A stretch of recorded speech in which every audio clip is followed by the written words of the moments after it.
অন্তর্বর্তীকালীন সরকারের প্রধান কাজ সবার দাবি দাওয়া মেটানো নয়, বরং একটি সুন্দর নির্বাচনের পথে এগিয়ে যাওয়া। এমন মন্তব্য করে শিক্ষা ও পরিকল্পনা উপদেষ্টা অধ্যাপক ওয়াহিদুদ্দিন মাহমুদ বলেছেন, সেক্ষেত্রে জেলা প্রশাসকরা সরকারের শক্তিশালী হাতিয়ারই হতে পারেন। দুপুরে রাজধানীর ওসমানী স্মৃতি মিলনায়তনে জেলা প্রশাসক সম্মেলনের প্রথম দিন শিক্ষা মন্ত্রণালয় এবং পরিকল্পনা মন্ত্রণালয়ের কার্য অধিবেশন শেষে তিনি সাংবাদিকদের এসব কথা বলেন। পরে স্বাস্থ্য উপদেষ্টা জানান, স্বাস্থ্য খাতে বৈষম্য দূর করতে জেলা প্রশাসকদের নির্দেশনা দেওয়া হয়েছে। রেজওয়ান ফয়েজের রিপোর্টে বিস্তারিত।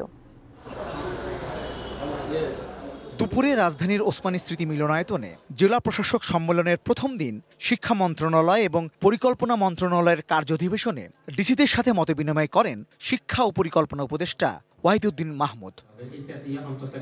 পরে সাংবাদিকদের তিনি জানান, গত সরকারের আমলের অর্ধসমাপ্ত প্রকল্পগুলো আবার কিভাবে শুরু করা যায় সে ব্যাপারে ডিসিদের নির্দেশনা দেওয়া হয়েছে। যেই প্রকল্পগুলোতে বা অর্ধসমাপ্ত হয়ে ঠিকাদাররা চলে গেছে, পাওয়া যাচ্ছে না, সেখানে কি করে এগুলোকে আবার শুরু করা যায়, নতুন ঠিকাদার নিতে হলে নতুনভাবে এই প্রকল্পগুলো শুরু করে আবার শেষ করা যায়। এই স্থানীয়ভাবে এই প্রকল্প বিভিন্ন ধরনের যেই জনহিতকর প্রকল্প এগুলো যাতে বাস্তবায়ন বিঘ্নিত না হয়। এ সময় তিনি বলেন, সবার দাবি দাওয়া মেটানো অন্তর্বর্তীকালীন সরকারের মূল কাজ নয়, বরং কিভাবে সুষ্ঠুভাবে একটি নির্বাচন করা যায় সেটি সরকারের প্রধান কাজ। আমাদের সরকারের তো প্রধান কাজ হলো সবাই দাবি দেওয়া মেটানো না, বরং একটা সুশাসিত গণতান্ত্রিক ব্যবস্থায় যাতে উত্তরণ হয়।